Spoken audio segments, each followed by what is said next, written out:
We come on in, grab a seat to do the welcome, and Dr. Ray would like to say a few words to you, our principal of the middle school. Good evening, and we'd like to thank you for coming out tonight for our West Clermont Town Hall. I was thinking about last year in February when we hosted the town hall, and it was a fluke of a day where it was like high 60s, low 70s. Does anyone remember that evening? And so it's a little bit different because it's 30 degrees tonight. But nonetheless, we are really excited about an evening full of information and gathering your input so that we can all move forward with West Clermont schools together. Without further ado, I'm going to turn it over to Superintendent Adams. Oh, hold on, one more thing. Web leaders, we'd like to thank our web leaders, our student leadership group.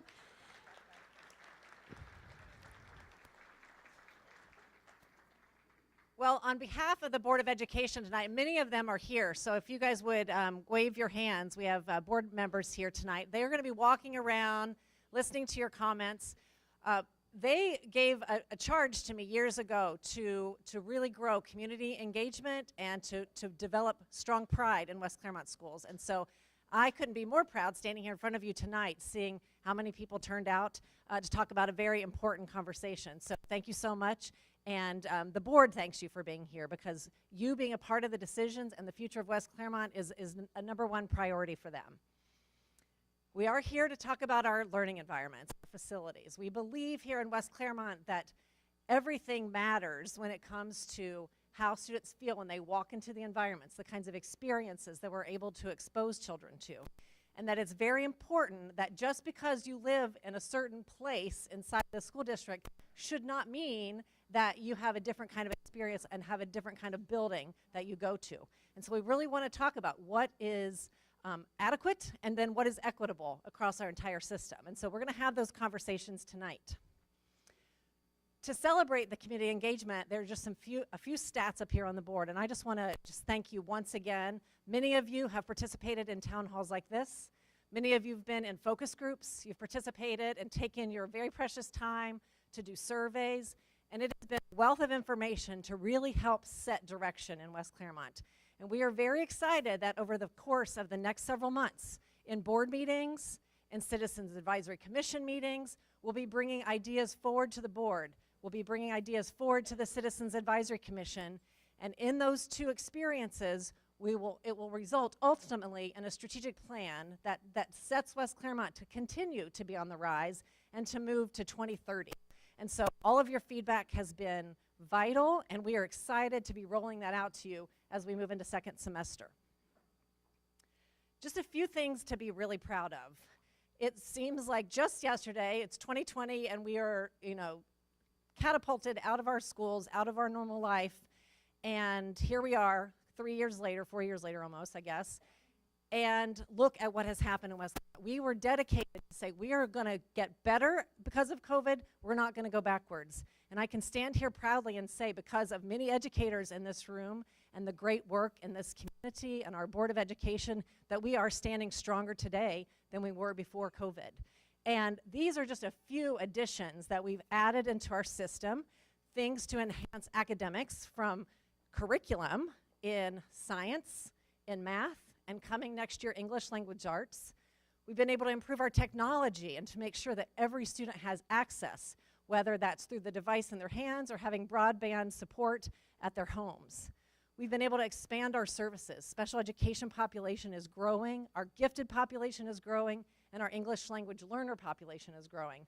And because of that, we've been able to put more staff, more supports, and more resources into our schools, and we are very proud. The number, I guess it was kind of a tie between educational programming and student and staff well-being. When we did the survey, we learned that this was vitally important, that we were very concerned as a community about the well-being of our students. And so we've poured a lot of resources into that, from psychologists to additional counselors in our elementary schools, to behavior supports, as well as resource coordinators. These are people, if you don't know about them, they are like social workers that we have inside of our system that help connect our families to resources. We've been able to expand our school-based health that's located here on West Clermont Middle School's campus. And we know we still have a lot of work to do when it comes to the well-being of our students and mental health especially, but we have made huge progress, and especially in the area of safety. Grant money that we've been able to acquire has provided opportunities for the bollards that you walked past when you walked into this room. They look like big flower pots, but they are safety features to protect anybody from driving their car into the school. We have security systems that have been upgraded. We have film that is protective put on all the on many of the walls and windows in our schools. And it's all through the efforts of our team going out and seeking safety grants. And they continue to grow and grow, whether it's around cyber safety, or if it's around our physical safety or mental health safety. Our team goes above and beyond to bring additional resources into our schools.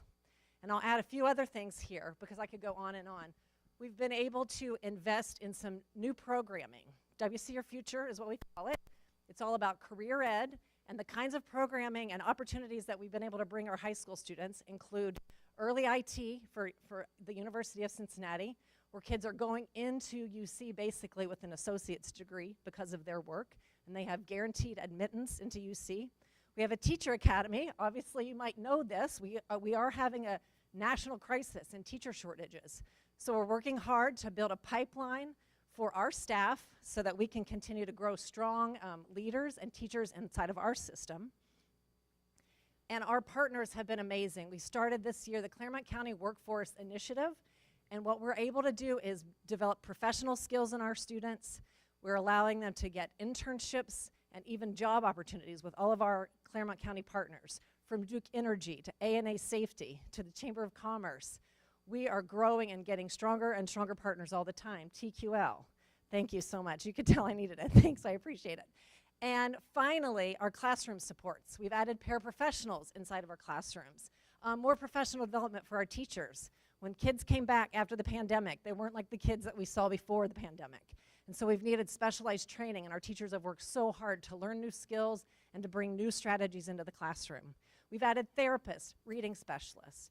And this is what's happened really over the past 3 years. And I'm proud to say, because of these investments, and every single one of them is an investment into your children, we have been nationally recognized. We have a high school that earned a Pacesetter Award.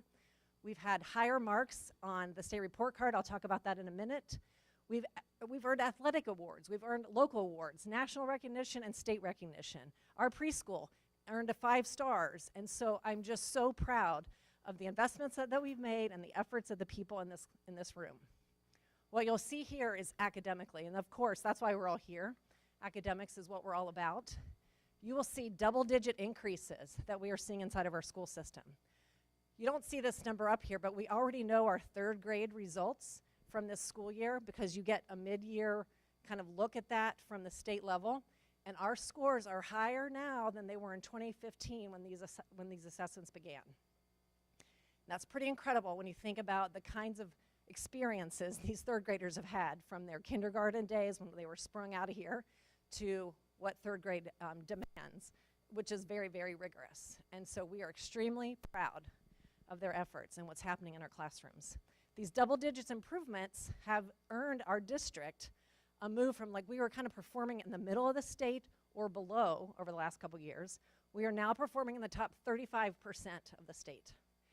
And we moved from getting 3 stars to 4 stars out of 5. So we are seeing tangible evidence of the amazing work that this staff is doing, and I'm just so proud. Any metric I can put up here, if I'm talking about attendance, the attendance is better this year, tracking better than we were last year. If I put up behavior data, you would see behavior tracking better. I think there's like half of the behavior incidences that we had last year at this time. If I put up engagement data, whether it's related to staff engagement or student engagement or what the parents and community believe about us, all those numbers are tracking higher than they were last year at this time. And so we are extremely proud of the efforts of the West Clermont community, students, staff, and families. And it's vitally important that you are here tonight. I can't thank you enough. Your voice really matters. The future of West Clermont is really in your hands. And we have some real big issues that we have to solve together. And so thank you, thank you, thank you from the bottom of my heart. And at this point, I am going to take some water and take a breath, because clearly I need it, and turn it over to Mr. Gephardt. who's running up here really quickly. Sorry. Thank you, thank you. Once again, thank you guys for coming out. So this is going to be interactive tonight as well. And so we have you in your buildings that you were volunteered or voluntold to come tonight. I don't know which one it was, but thank you guys for coming, because I think the information that comes out is going to be very, very important for you. And we need people in the district, in our buildings, talking about the key issues that we're talking about tonight. So at your tables, you have a facilitator, which is probably your principal. So principals, if you don't know your principal, hopefully you know that. Raise your hand. You guys are the facilitators. All right, so some of you have big tables, like the middle school has a very big table, so you may have a couple facilitators. In your packet or in the box, you will see the note-taker guide, and that will help as we go through this. And the facilitators will take over at this time. We're going to take about 20 minutes to talk about what Mrs. Adams just talked about, get some feedback.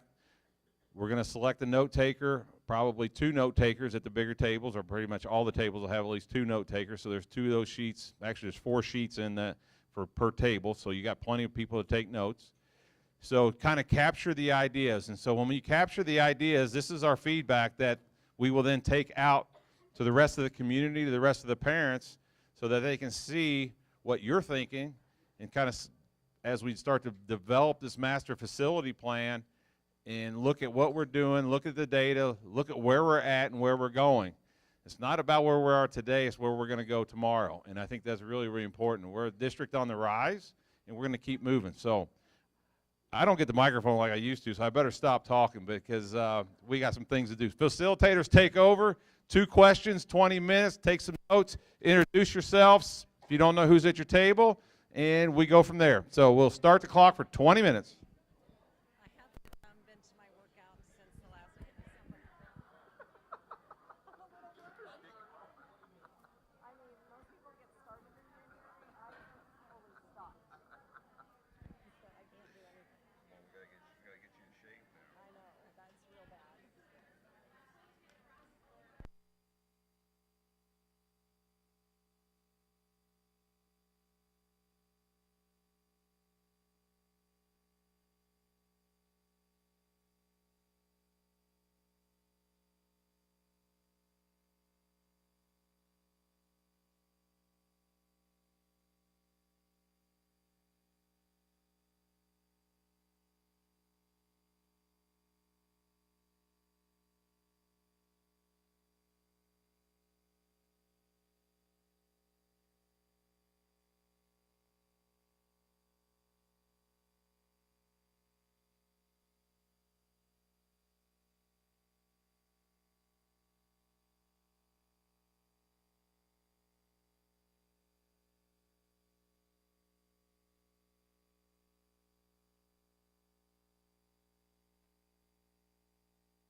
We've got about 2 minutes left. Hopefully you're on your second question. If not, you are way behind.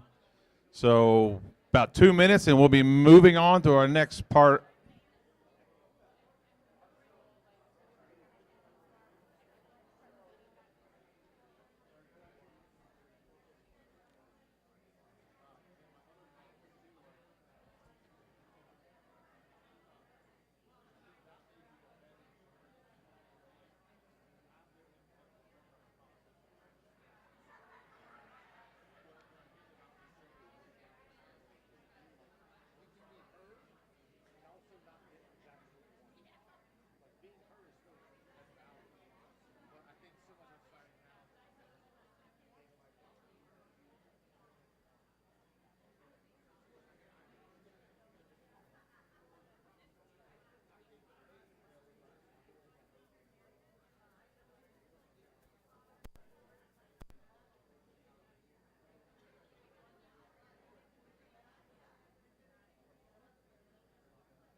All right. Thank you, guys. Off to a great start. I didn't introduce myself before. Sorry about that. Somebody's like, who are you? My name is Randy Gephardt, and I am the assistant superintendent. Some of you may have known me when I was at the high school. As I was started at the high school, I've been here 7 years now. And so I'm going to talk a little bit later about the new high school that's already 7 years old. And so if you have a new, I doubt you call your 7-year-old a newborn anymore. So, but our next part we're going to move on to, and Mrs. Ellie Preston is going to present some things on modern learning environment. Thank you.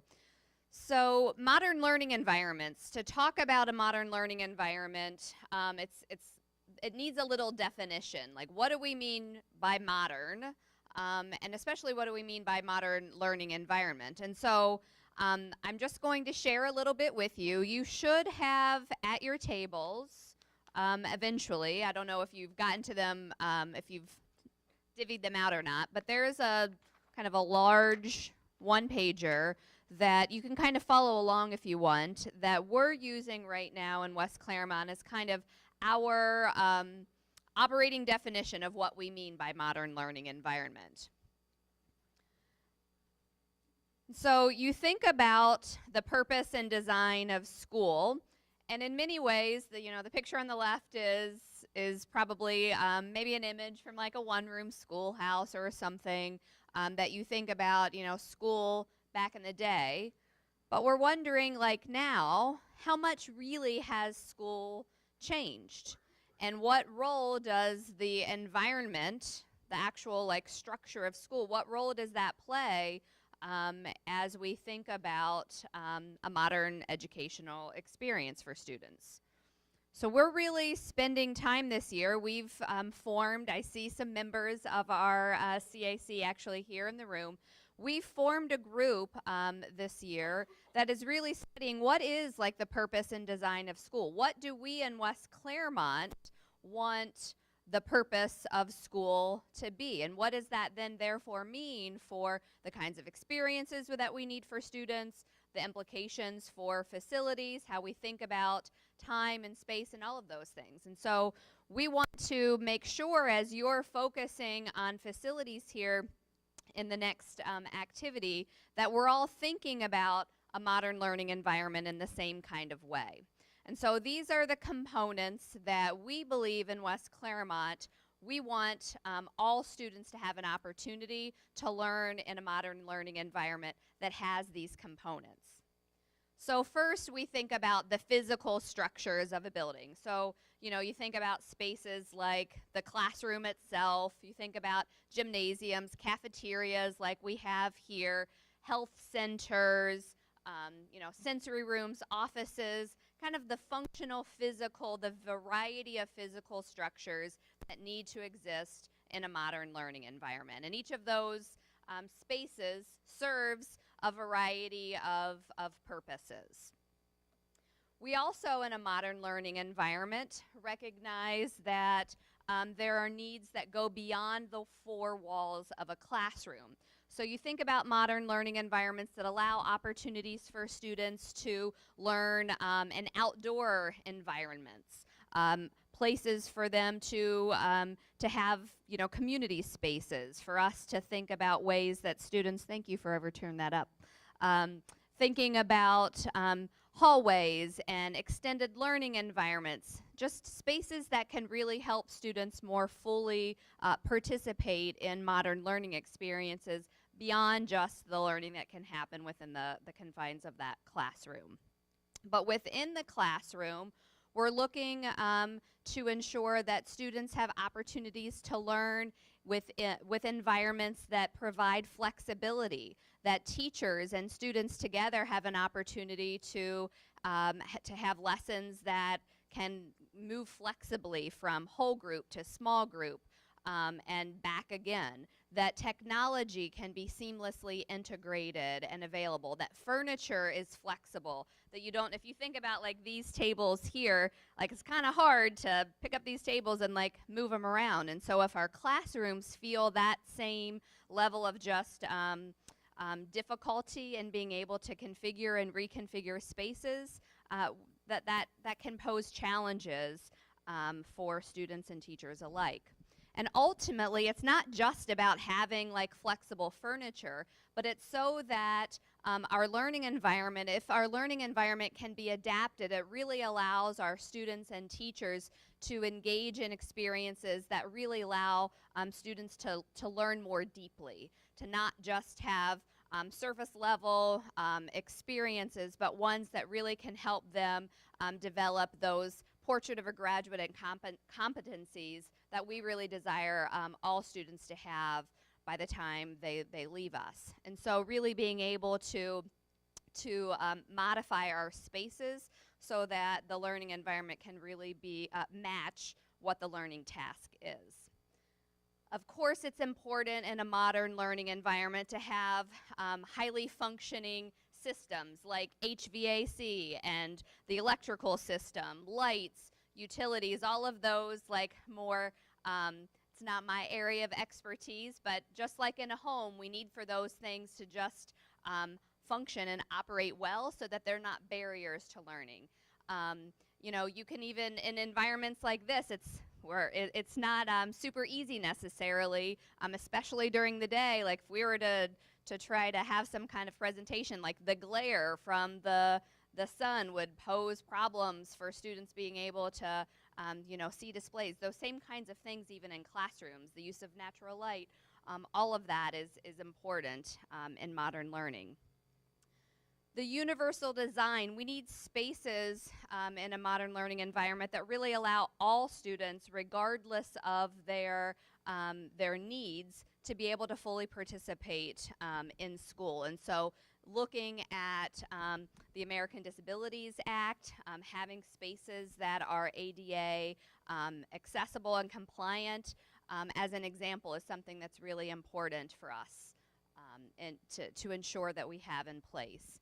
And then thinking about furniture, equipment, and technology, we really don't want, in a modern learning environment, we really need to be able to have technology feel like a pencil or a pen does to us, where it's just part of like the learning environment, where it doesn't stand out necessarily as something that is feels out of place, but that technology is just seamlessly integrated into our learning spaces in a way that helps us be able to best utilize it for our learning.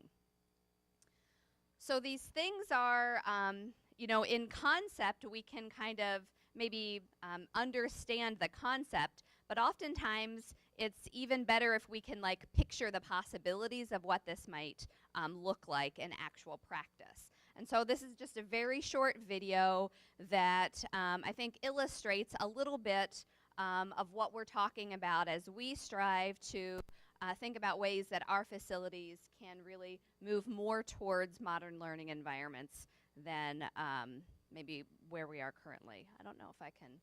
We'll see. When kids walk into this building, they're enthused, they're excited. It's modern, it's awesome. It's like a whole new idea of how to do a school. People come into school and they say, this is the Disney World of schools. Nice. Centerview Elementary is one of our brand new buildings that was designed by teachers to support this fundamental shift in education toward personalized learning. As we started to create more spaces for personalized learning, one of the things that many school districts embraced was the idea that the media center could change. And out of that evolved the idea that we take what used to be called the library, then was called the media center, and turn it into a learning commons. The Learning Commons is truly the center of the building. All of the architecture around it really creates it as the focal point. It's really a flexible space. And not only is it housed some of the building's books, it also has a stage so that they can do some music performances or use it as an art gallery. So it's really not as much the repository of all the information anymore as it is a place to go and think different about education and do different things than you can do in a classroom. Instead of a dedicated art room, we've built these flex labs. Certainly they have the facilities to work in art and music or science, but really they can all be adapted to different things. The teacher can come to that room and the room is fully outfitted to adapt and be what those teachers need to do. We've really had to question what a classroom is and really think about whether four walls are the best way to contain education. What we did is develop a concept of a learning studio. Learning Studio breaks up the idea of a 1:25 ratio between teachers and students. Those learning studios had the ability to be extremely flexible, both in their furniture and in the way that spaces are either closed off or open up to combine with each other. Learning is transparent as you walk in there. You're able to see right into that classroom. I'm able to engage with the kids and ask them, tell me more about what you're working on. Tell me what you're learning. Each learning studio has a mudroom. The mudroom is where the student would start first when they leave the bus. It's kind of like walking into your own home. You have your own entrance, you hang your coats, you push your boots away, and then you go into your living space, which is your learning studio. When you walk into our learning studios, you immediately walk into a STEM makerspace. We call it a STEM studio. It has a kitchenette with supplies and materials where kids are able to make, create, and design through science, technology, engineering, and math. The STEM spaces do allow students to be creative and allow them to reach that end goal of personalized learning. It's just a creative space to work in. It caters to teachers' creativity, and it allows us to move things to the side and teach a big group lesson or jump into the active learning room. We have all of these spaces right at our fingertips. Centerview is an awesome place for students to learn because the building is supportive of everything that education is heading to. It's personalized education, it's differentiating for students' needs, it's very flexible for students. It is just awesome. I mean, the whole place is just amazing. We need to know our students deeply, and so we want to have those conversations about how our kids feeling valued, inspired, and having a sense of belonging within our school district. And if we're able to do that, then we're able to develop the skills and dispositions so they're able to be successful and ready for those career opportunities or those college opportunities once they leave our system.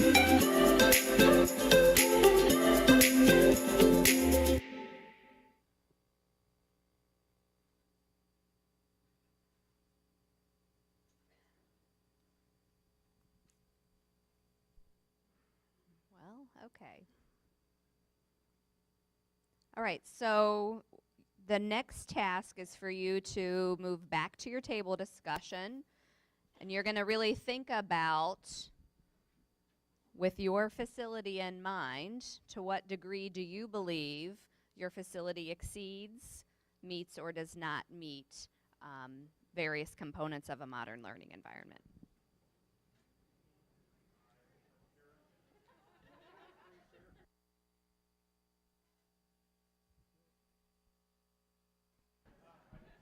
Facilitators use their one-pager as well as the Modern Learning Environment Components paper for this activity, and we will be going for 20 minutes.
Got about 2 minutes, 2 minutes.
All right, we can bring it back.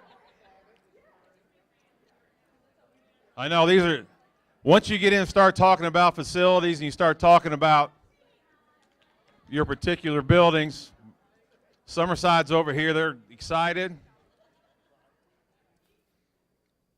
So we're going to keep moving this program as we go. We're going to talk about facilities, continue to talk about facilities and enrollment. Because I think you got to look at all the data, you got to look at all the factors as you start to build that master facility plan and as we move forward. And so when we look at our current facilities, this slide, if you can see it, kind of gives you an indication of where we're at with our enrollment and what buildings will eventually be over capacity. If you can't really see it, if you see the red over here, that's not good. All right? And you can kind of see when our buildings were built, and I always bring it back to the high school, the new high school. We still refer to it as the new high school. It's not new. We'll be celebrating a decade pretty soon. And so with that, there's obviously cost involved with operating, cost in repairs, keeping up with all the things that we need to at that particular building. So when we look at our district as a whole, and we all know that we have some buildings that are older than others. And as you start to think about this, what I want you to think about is, regardless of the address where you live, does everyone get the same opportunity? Now, I don't want you to say yes or no, but I want you to think about that as you go through this. Because our goal and our board's goal is to make sure that every student, regardless of address, gets the same modern learning environment and same modern learning experience. That's our goal. And that's the challenge that we have moving forward. But the things that we have to look at are aging buildings, increased enrollment, and running out of space. And those are all three things that our board is going to have to consider as we move forward with our master facility plan. So Dr. Foltz is here to talk about our enrollment, and he's going to go through some of the numbers with you real quick. All right, good evening, everyone. We're going to talk about some exciting things like enrollment. We are excited that parents and students want to come to West Clermont. They want to live in West Clermont. They want to have West Clermont teachers. They want to graduate from West Clermont. So we use what's called a predictive enrollment analytics tool. to predict how many students we expect to have in each grade level at each school, pre-K-12 in West Clermont, right? And so what you see in front of you is the current enrollment, which is, we use September 15th as our planted flag because enrollment changes every day, right? We're not going to go through each of the blocks up here. We're going to just hit the top highlights. One of the things that we can talk about is that the predictive enrollment analytics tool is about 97% accurate, and that's pretty good when they're predicting how many students will attend and show up every day. When we're comparing where we started in September to 5 years out, you're going to see an increase of 500 students. So it's a steady growth, as you can see, over time. So we're excited about that. Also, when we look at this, we're seeing that our largest growth is occurring at the elementary level. You know, more kids are coming in at elementary ages than middle school and high school. And that Amelia and WT are predicted to grow more over the next 3 years. And Clough and Willowville are predicted to be stable over the next 2 years and then hit a growth spurt in years 3 through 5. One of the things that I want you to take away from this is, hey, we're excited kids and parents want to come to our district, and growth is going to be occurring, but every year it changes. This is a predictive tool. So next year at the same time, we'll look at those analytics and shift those. Make sense? Everybody with me? Make sense? Come on, I need to hear this. Make sense? All right, good, good. So what does that mean? Well, as Randy was saying, when more kids show up and we still have the same amount of classroom spaces and the same amount of buildings, we run out of space. And so if you look at this table, you see that pink indicates that we are near or at capacity in terms of using all of our classroom spaces. Red means we are there and over capacity, which typically means that if your child gets art, music, PE, they're on a cart, they're in a hallway, they're not in a traditional classroom. So they have to move around. Growth in special ed, education, and diverse learners has us using spaces differently now. And what this chart doesn't account for is the unique spaces that we need for our special ed population and our diverse learners. For example, the numbers in this chart represent 25 kids in a classroom. Well, our programs at the elementary are, some are 8, average 8, and it doesn't touch, some rooms are used for motor rooms, some rooms are used for pull-out services. So this chart doesn't take into account that. So we just see that we're out of space with kids. And you start thinking about all the different support staff and support programs we need, we're even more out of space. People say, why is Merwin purple? Well, the reason Merwin's purple is they have 3, where's my Merwin people at? Merwin. They have 3 modulars, which are temporary classrooms, and that equates to 6 classrooms. If those modulars go away, they're completely out of space again. And if you continue to look at this, 5 out of 7 of our elementary schools support staff and or specialist classes will be displaced from the classroom. This reduces their ability to provide proper support and lessons for our students. Again, art, music on a cart. It's not what you think of when you were in kindergarten. It's different. And we need to figure out spaces and ways that we can help support all of our kids and all of our specials. Where are these kids coming from, right? What's going on in West Clermont? Well, if you look at the map here, this is the West Clermont School District, broken down by the 7 different elementaries school boundaries. The red polygons in the area are new building developments, whether some of them are built and getting ready to be occupied, some of them are in the process of being built, some of them are just on paper, but the ground hasn't been broken yet. But look at all the housing complexes that are being built in West Clermont. People want to move here. If you look at the number over the next 5 years, new dwellings, they're anticipating 1,167 new places for families to live.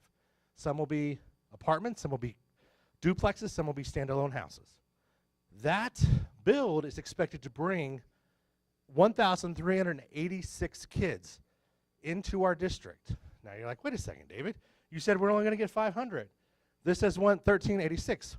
Well, just because they live in our district doesn't necessarily mean they're going to attend public school with us. So our predictive analytics puts that into play when they predict numbers. Make sense? Everybody with me still? Everybody with me still? All right, good. Good. All right, so that leads us to our next slide. Factors that impact enrollment projections.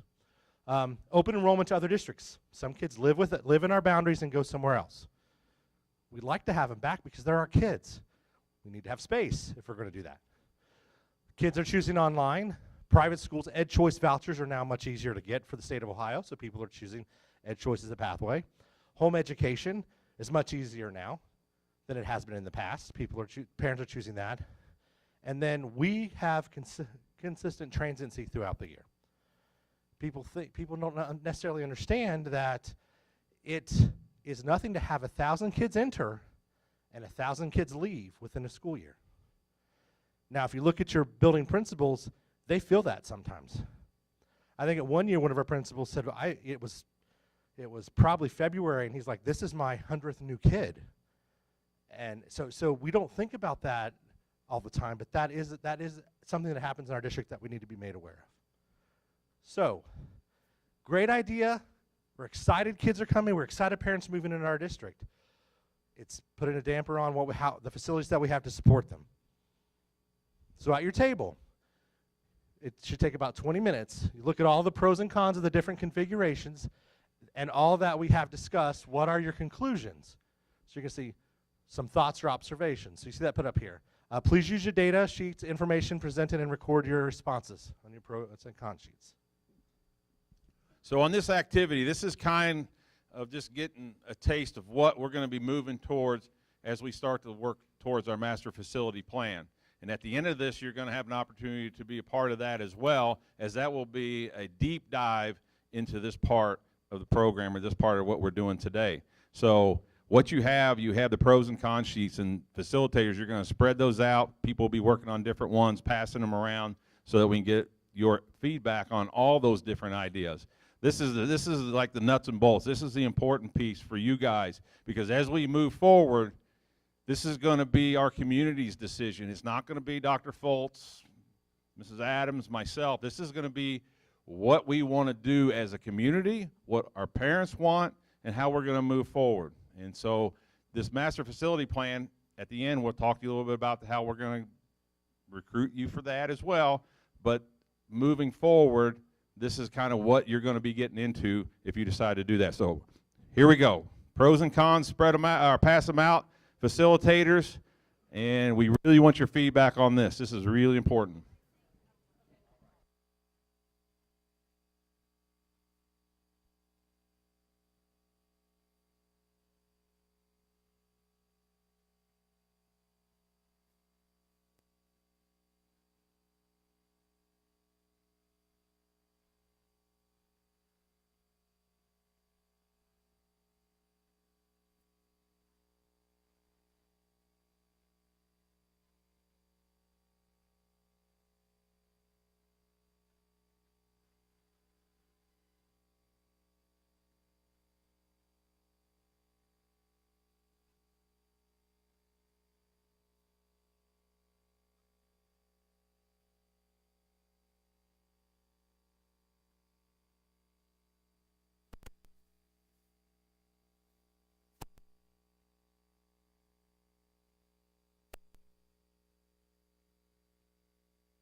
Got about 2 minutes. Hopefully you've gotten through all different scenarios.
All right, we're going to move on to our next activity, and we're getting close to the end here. So this is the next thing. So in front of you on the pedestal, you'll see there's a card. Also in the facilities kit, there's cards as well. So every table has 4 cards.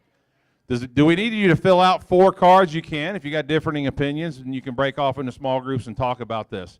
So on the cards that you see in front of you, you see red, yellow, and green. Pretty self-explanatory what that means as we broke those down.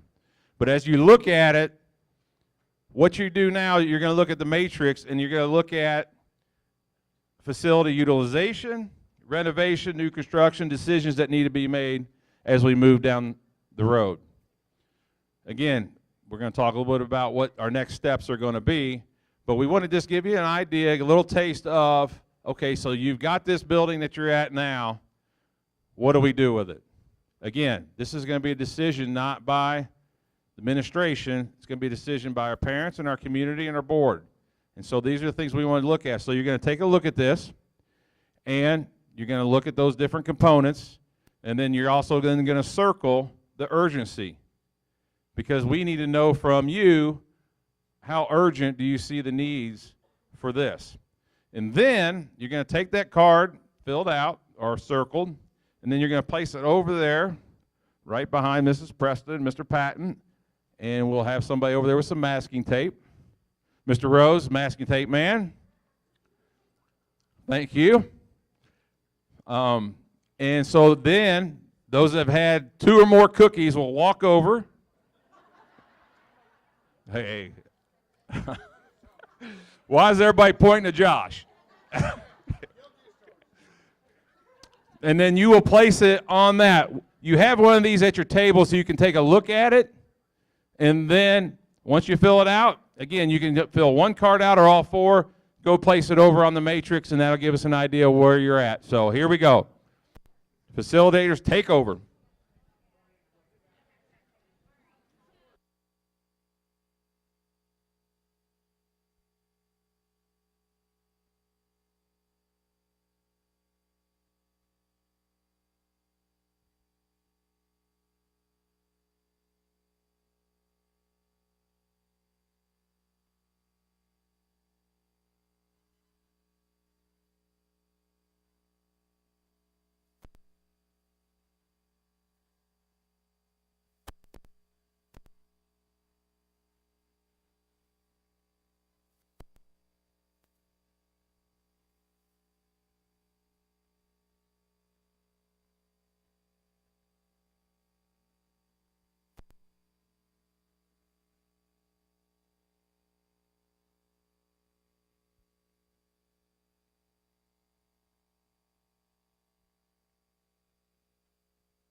How we doing? We got everybody's cards up?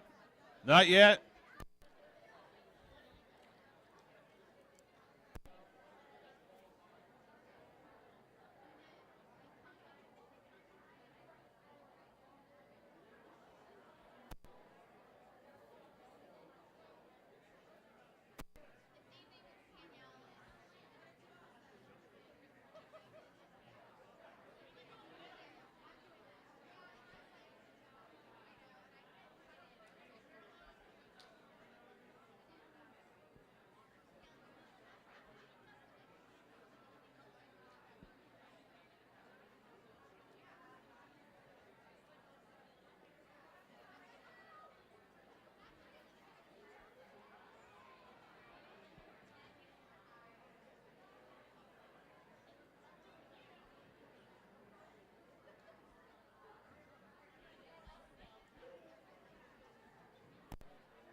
You good?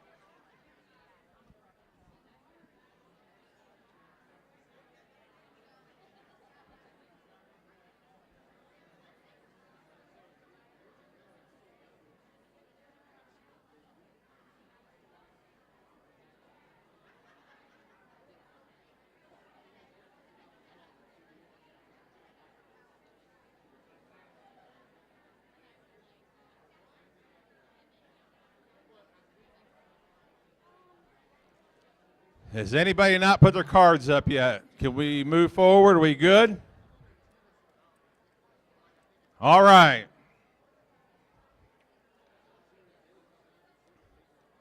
So,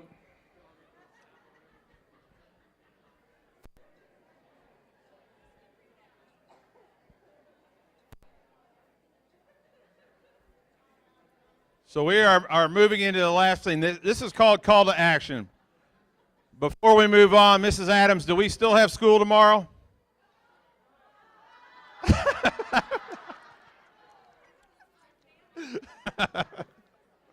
Nobody turned their clothes inside out or nothing. So we still have school tomorrow, okay?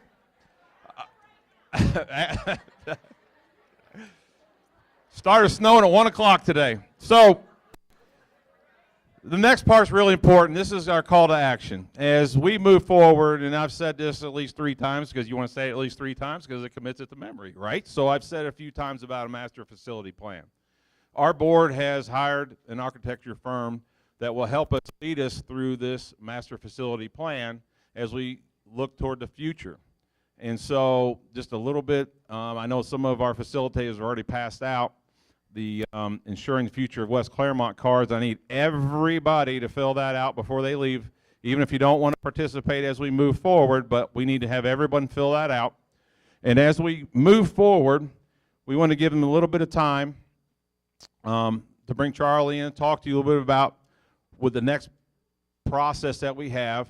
Our CAT team, Community Advisory Team, which you'll talk about, will be our next step as we move into February and as we start to develop that master facility plan. And they will lead us on those discussions, and he'll talk to you a little bit about that because I'll just keep talking, and there we go.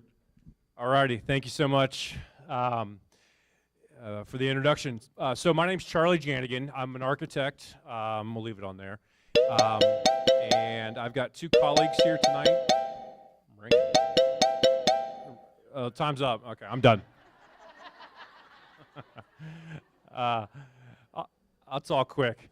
I've got 2 colleagues, Jeff Parker in the back. Jeff's waving. He's also an architect who will be helping with the community advisory team process, and Frank Forstoffel right there waving. He's a coworker of ours who will also be helping the district figure out what is the kind of the master plan for how the district moves forward with the facility. So you guys have done a ton of the initial work, but what we will be doing is taking that to the next level.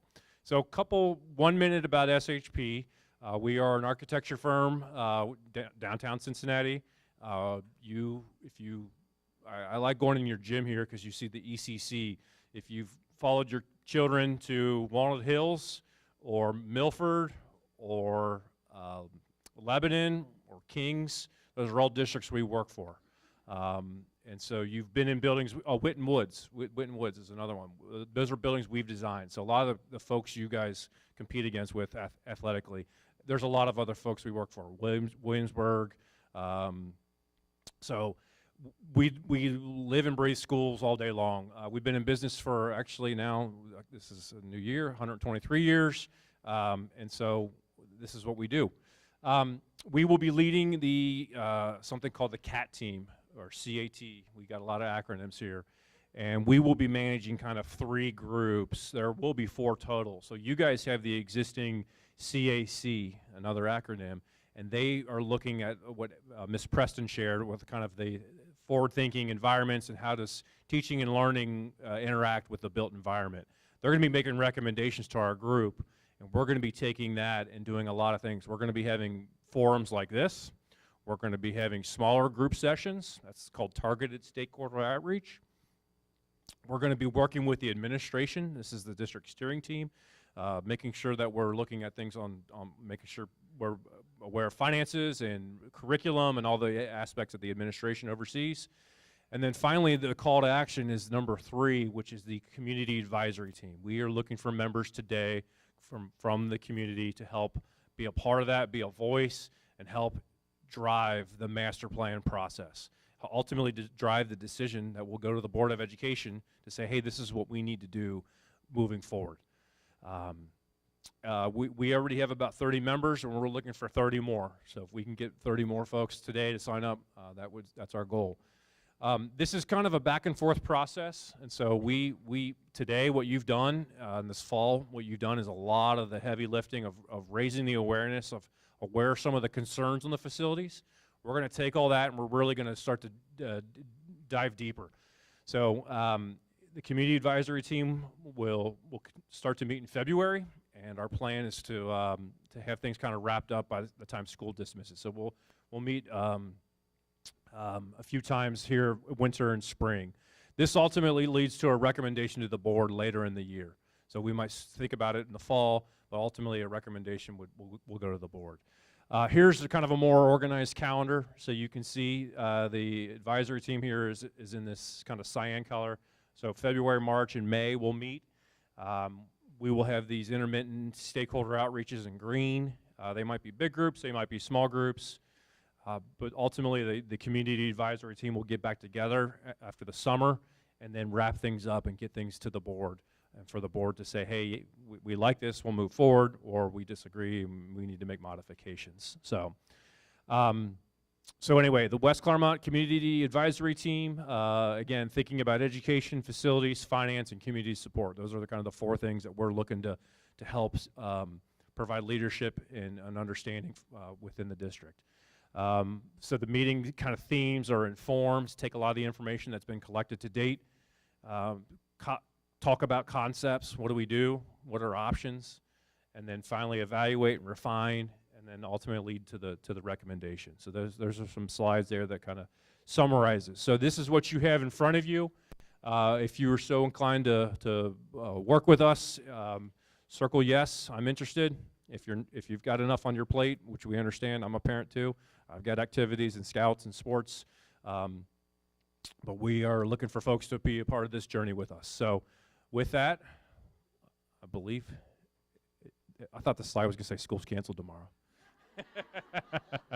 My son last night did ask my wife, Mom, can I flush ice cube and sleep with pennies under my pillows? You know. So.